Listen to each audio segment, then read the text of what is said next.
merci de nous accueillir. Je vous rassure tout de suite, Rodolphe et moi, on va essayer de vous parler non pas de l'évidence qui est que nos organisations doivent se transformer et être de plus en plus data-driven, mais plutôt essayer de parler, de s'entretenir avec vous d'un sujet moins évident, c'est comment cheminer vers une organisation data-driven.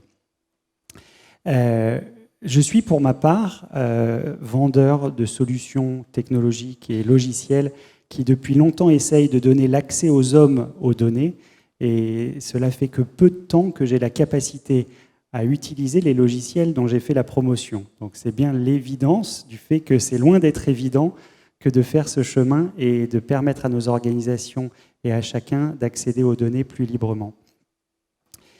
L'enjeu dont on va parler, c'est le fait finalement de rapprocher les données des hommes. Et on peut voir la non-évidence du sujet par le simple fait que les données ne sont pas faites comme le cerveau de l'homme fonctionne.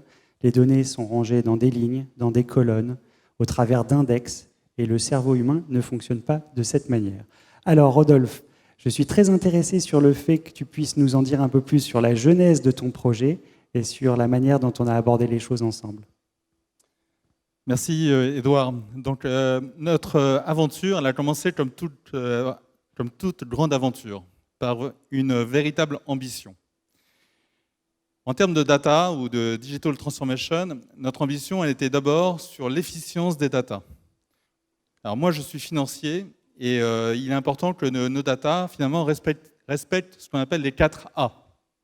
Le premier A, et je vais le dire en anglais, c'est available. Il faut que la donnée existe. Deuxième, qu'elle soit accessible, qu'on puisse pouvoir l'atteindre. Le troisième, c'est qu'elle soit actionable.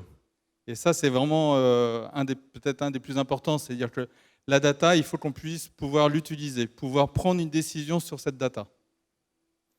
Et le quatrième, c'est, surtout pour nous financiers, c'est qu'elle soit auditable. Donc une ambition sur l'efficience des data. La deuxième, c'est une ambition digitale. Okay, il est vraiment important pour nous de prendre, nous financiers aussi, de prendre le train digital, c'est-à-dire l'utilisation de BI, l'utilisation d'outils RPA, de robotique, et aussi tout ce qui est intelligence artificielle. Et enfin, une ambition d'efficacité. Il s'agit de faire tout ça, finalement, avec le moins de personnes et le temps le plus court. Voilà. Et aujourd'hui, la technologie et les compétences nous permettent vraiment d'adresser cette ambition. Et cette ambition, elle est importante parce que nombreux projets, finalement, échouent par ce manque d'ambition.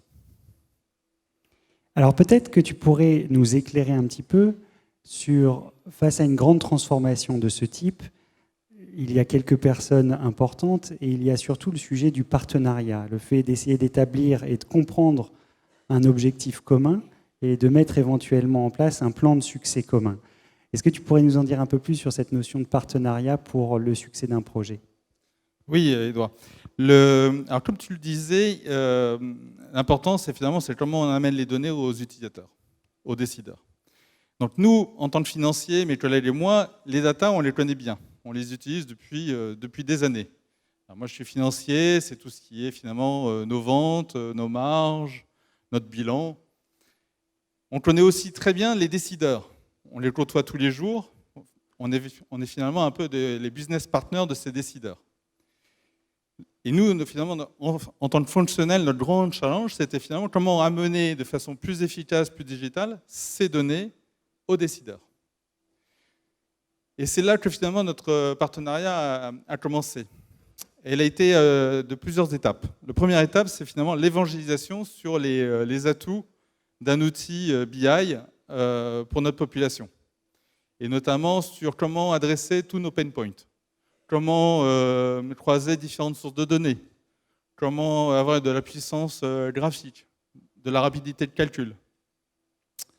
Donc, première étape de partenariat, l'évangélisation. Deuxième étape, on a eu la chance d'avoir des personnes de ton équipe de façon physique et très active dans nos premiers ateliers projets. Et vraiment le partage de bonnes pratiques.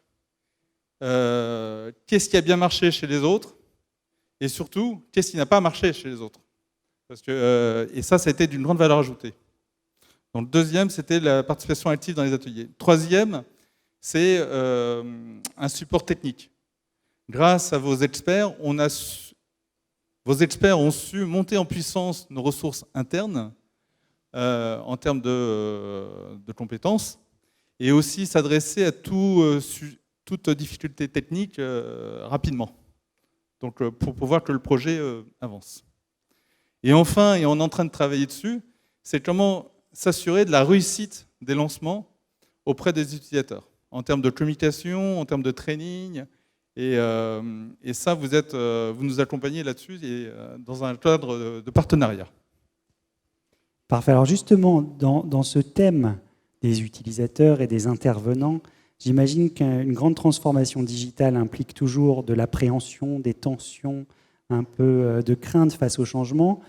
Et on a toujours dit que lorsque les choses changent, bougent et nous déclenchent des craintes, de pouvoir se rapprocher de semblables, de gens qui rencontrent les mêmes difficultés ou qui ont potentiellement les mêmes appréhensions, peut être salvateur.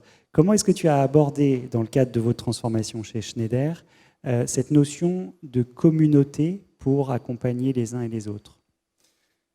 Alors, dans le cadre de la transformation digitale, il est vraiment important de casser les murs, casser les silos. Et toutes ces communautés ou ces cercles sont vraiment essentiels. Le premier cercle important, c'est l'équipe projet. Et dans les équipes projet que j'anime, on a un triptyque. Des experts fonctionnels, des experts sur les data et des experts de développement de visualisation. Et pour moi, c'est vraiment une des clés du succès. La deuxième communauté, c'est chez Schneider Electric, on a un département qui est Data BI, et qui finalement nous donne un soutien sur tout ce qui est outils, licences, infrastructures. La troisième communauté qui est importante, c'est finalement une communauté de pratique, une communauté d'utilisateurs. Car à plusieurs, on est plus fort. Et ces communautés existent déjà chez Schneider Electric, et on les développe, mais elles existent aussi à l'extérieur, et c'est quelque chose que vous faites de façon très forte. Et enfin, la communauté sur la gouvernance des data. Parce qu'il faut s'assurer que finalement une data soit constante dans le temps, et que la définition et l'application soient partout la même. Et dans un grand groupe comme le nôtre, il faut qu'on appelle un chat, que ce soit aux États-Unis, en France, en Inde, en Chine. Parfait. Et du coup, alors tu sais que nous n'avons pas le rythme des viticoles français chez les éditeurs de logiciels, les vendeurs de technologies. On est plutôt sur des vendanges trimestrielles qu'annuelles. On adore amener énormément de nouveautés, de fonctions, de choses additionnelles et d'innovations.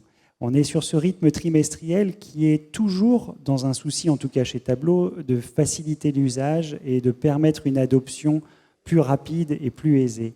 Est-ce que tu peux nous donner un petit peu ton point de vue sur comment cette innovation se met au service de l'adoption des utilisateurs et de chacun ?